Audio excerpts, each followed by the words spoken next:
مجدد الفسانی رحمہ اللہ تعالی، اکبر جلال الدین اکبر کا نام سنا ہوگا آپ نے. آج سے تقریباً 500 سال پہلے ہم چلے جاتے ہیں. نام سنا ہے جلال الدین اکبر؟ اکبر بادشاہ کے نام سے.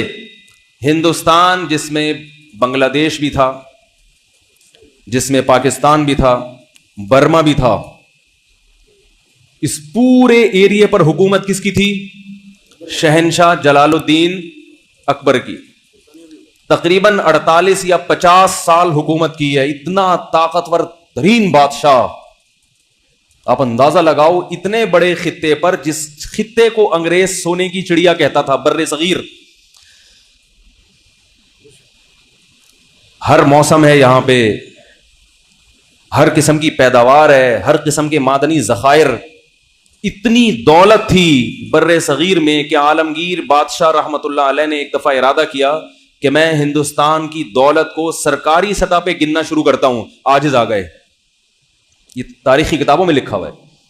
اتنا سونا کہ سرکاری سطح پہ ملازمین لگا دیے گئے کہ ان سونے کو گننا شروع کرو. صرف جو سونے کی اشرفیاں تھیں. حکومت اس کام سے، بولو بھائی، ایسا دولت مند تھا بر صغیر. یہ ساری دولت کہاں ہے پتہ ہے آپ کو؟ گورے لے گئے. جو گوروں نے ترقی کی، آج مسلمانوں کو تانا دیا جاتا ہے کہ تم ترقی میں پیچھے. تو وسائل تو جب سارے وہ لے گئے ہیں تو ہم تو چپڑاسی کا کام کر سکتے ہیں. بھائی جس کے پاس پیسہ ہو ترقی تو وہ کرے گا نا. پیسہ نہیں ہے تو آپ اس کی فیکٹری میں ملازم لگ سکتے ہو میرے بھائی. وہ فیکٹری تو وہ لگائے گا. تو یہ اسلام یا مسلمانوں کی وجہ سے نہیں ہے. ہمارے سارے وسائل. تو تنزل کیوں ہوا؟ ہمارے حکمرانوں نے ایسے کام کرنا شروع کر دیے تھے جن کی کوئی لاجک، بولو بھائی. خلافت عثمانیہ کے خاتمے کی وجہ بھی یہ بنی. جب تک لاجک سے چلتے رہے اللہ کی مدد بھی ہوتی رہی. اور ہم نے 700-800 سال دنیا پہ ترکوں نے حکومت کی ہے، بہت بڑے خطے پر. اور آج سے 400 سال پہلے انگریز ہماری یونیورسٹیوں میں پڑھنے کے لیے آیا کرتے تھے اور ہماری ڈگریوں پہ فخر کیا کرتے تھے. تو میں یہ عرض کر رہا تھا کہ جلال الدین اکبر جو تھا اس کے پاس مختلف قسم کے درباری اور فرقہ پرست مولوی مختلف مسلکوں کے بیٹھتے رہے. وہ کنفیوز ہوتا رہا. پھر ادھر سے سکھوں نے اور ہندوؤں نے بھی اس کو، تو آہستہ آہستہ وہ بگڑنا شروع. قصہ مختصر بتاؤں گا. ایسا بگڑا ہے کہ لبرل پنے کی انتہا کو پہنچ گیا. اس نے کہا یہ سب صحیح ہے. اگر کہتا سب غلط ہے تو بھائی حکومت غلط لوگوں پہ کر رہے ہو تم. بادشاہ کا کام ہوتا ہے نا سب کو جوڑ کے چلنا. اس نے کہا سب کیا ہے؟ صحیح ہے. اسلام بھی ٹھیک ہے اور ہندو بھی ٹھیک ہے، سکھ بھی ٹھیک ہے. بیزار آ گیا دین اور مذہب سے. یہاں تک کہ ایک وقت آیا کہ کلمے کا اس نے انکار کر دیا. اب جو علماء تھے، جو اہل حق تھے، انہوں نے جلال الدین اکبر کے خلاف فتوے دینا شروع کر دی، کیونکہ اس نے واضح لفظوں میں کفر کرنا شروع کر دیا تھا. خنزیر کی پوجا کرنا شروع کر دی اس نے، خنزیر کی عبادت. اتنا براڈ مائنڈیڈ تو ہمارے زمانے میں بھی. خنزیر کی ختنے پر پابندی لگا دی. بہت سارے الٹے کام کہ آج روح کانپ جاتی ہے. ایسا ہو گیا تھا. تو جب اس نے کفر کرنا شروع کیا اور بالکل واضح ہے، تو علماء نے اس کے خلاف، بولو بھائی، بغاوت ہو نہیں سکتی تھی. اتنا طاقتور تھا کہ ذرا سی اس کو بھنک پڑ جاتی اس کے سر قلم. بہت پاورفل آدمی تھا. 48 سال جس نے حکومت کی ہو معمولی تو نہیں ہے نا. اور بادشاہوں کے خاندان میں پیدا ہوا ہو، حکومت کرنا جانتا بھی ہو. تو نتیجہ یہ نکلا کہ آہستہ آہستہ ہندوستان میں جو عدالتوں میں اسلام رائج تھا وہ بھی عدالتوں سے ختم ہونا، کیونکہ پہلے حکومت خراب ہوتی ہے پھر لا چینج ہونا شروع ہو جاتا ہے. علماء اس کے خلاف ہو گئے. کوئی عالم اگر اس کو سمجھانے کے لیے، بادشاہوں کو جب بھی سمجھایا جاتا ہے تو پہلے ان کی عزت اور تعظیم بادشاہ کو سمجھانے کا وہ طریقہ نہیں ہوتا حکومت کو سمجھانے کا جو ایک ملازم کو سمجھانے کا ہوتا ہے. کیا خیال ہے بھائی؟ ملازم کو آپ ایک دفعہ بولے کہ بھائی انسان کا بچہ بن جا، تیرے کو میں نے کیا کر گیا تھا، اس پہ وہ اپنی بے عزتی محسوس نہیں کرے گا. بادشاہ کو اگر آپ بولے گے انسان کے بچے بن جاؤ، اس کے منہ پہ جب آپ ایسے بولو گے تو وہ آپ کو کچھ اور بنا دے گا. اس موقع پر مجدد الف ثانی کا مطلب دوسری 1000ویں صدی، 1000 سال ختم ہو چکا تھا اور دوسرا 1000واں ہجری کا.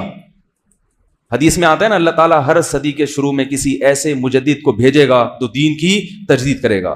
یہ صحرا مجدد الف ثانی رحمۃ اللہ علیہ کے سر جاتا ہے اور اتفاق سے وہ بھی حنفی تھے.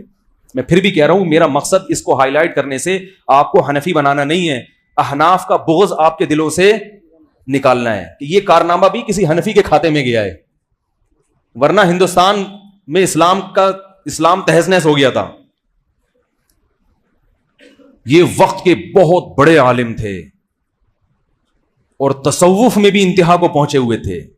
تصوف کا تذکرہ بھی اس لیے کر رہا ہوں تاکہ تصوف کا بغض جو آپ کے دلوں میں بھرا ہوا ہے نا وہ بھی نکالوں. صوفیوں کی 2 قسمیں ہیں، ایک بدعتی اور ایک قرآن و سنت کے پابند. آپ تصوف کا سرے سے ہی انکار کر دو، یہ غلط ہے، یہ غلو ہے، یہ مبالغہ ہے. دین کی خدمت میں، دین کو بچانے میں جہاں مجاہدین کا بہت بڑا کردار ہے، صوفیاء کرام کا کردار بھی کسی سے کم نہیں ہے. اور جہاد میں بھی صوفیاء کا بہت بڑا کردار ہے. اکثر بڑے بڑے جو اسلامی تاریخ میں ہیروز گزرے ہیں وہ کسی بزرگ سے ان کا باقاعدہ اصلاحی تعلق تھا اور کسی کی صحبت میں رہ کے انہوں نے اللہ اللہ کرنا سیکھا تھا. جب تک اللہ کے عشق کی چنگاری بزرگوں کی صحبت میں رہ کے دل میں نہیں لگتی اس وقت تک کتنے بڑے کارنامے انجام دینا انسان کے لیے بہت مشکل ہے. خشک علم جو ہے نا، خشک علم یہ انسان سے کوئی بڑا کام نہیں کرواتا. تو مجدد الف ثانی رحمت اللہ علیہ نے پورے بر صغیر کا سفر کیا اور اس کا ارادہ کیا کہ اکبر بادشاہ کا قرب حاصل کر کے محبت کے ساتھ اس کی تعظیم کر کے بہت آرام سے امن اور شانتی کے ساتھ اس کو رام کرنے کی بولو بھائی کوشش. اور یہ ظاہر اس کو پہلے ثابت کر دیا جائے اپنے عمل سے کہ نہ ہمیں حکومت کی لالچ اور نہ ہمیں پیسوں، نہ ہمیں کوئی مدرسے کا چندہ چاہیے آپ سے. آج کوئی کسی حاکم سے ملتا ہے نا اس کو نماز سمجھانے کے لیے زکوٰۃ تو وہ سمجھ جاتا ہے کہ مقصد کیا ہے مدرسے کا چندہ لینا بھی کوئی بری بات نہیں ہے، لیکن ایسے موقع پہ لینا. مجھے ایک صاحب کہنے لگے وہ کہ اب بیان ہوا تھا میرا زبردست، تو انہوں نے کہا اب آپ ایک چندے کا بھی اعلان کریں. میں نے کہا اگر میں نے ابھی کوئی بھی کام ہو چاہے غریبوں کے لیے چندہ کیوں نہ ہو، میں نے ابھی اعلان کیا تو لوگ بولیں گے مولوی صاحب چورن بیچنے آئے تھے. کیا بیچنے آئے تھے؟ چورن بیچ. پہلے نماز روزہ زکوٰۃ، ہاں بھائی وہ مسئلہ یہ کہ وہ شاباش جیبیں خالی کرو. تو ہر چیز کا ایک موقع ہوتا ہے، چندے کے خلاف نہیں ہے، چندہ نبی صلی اللہ علیہ وسلم نے بھی کیا ہے مگر استغنا کے ساتھ ہو. تو مجدد الف ثانی رحمۃ اللہ علیہ نے جلال الدین اکبر کے قریب میں ایسے علماء جو وہاں تک پہنچ سکتے تھے ان کو تیار کیا کہ تم جاؤ اور بادشاہ کا دربار جو منافق مولویوں سے بھرا ہوا ہے اس دربار میں داخل ہونے کی کوشش کرو اور کسی طرح بادشاہ کو یہ باور کراؤ کہ ہم تمہارے خیر خواہ ہیں، نہ ہم تمہارے خلاف بغاوت چاہتے ہیں، نہ ہم تمہاری حکومت کا تختہ الٹنا چاہتے ہیں. بہت محبت سے بڑی اس کی ایک میں نے اس پر ایک پورا بیان کیا تھا JTR میڈیا کے، اس سے پوری تاریخ آپ لوگوں کے سامنے 20-30 منٹ میں نا پورے تاریخ کا خلاصہ پیش کیا تھا. ابھی وہ تو میں نہیں بتا سکتا کیونکہ وہ پورا جو میں اصل جو میسج دینا چاہتا ہوں وہ رہ جائے گا.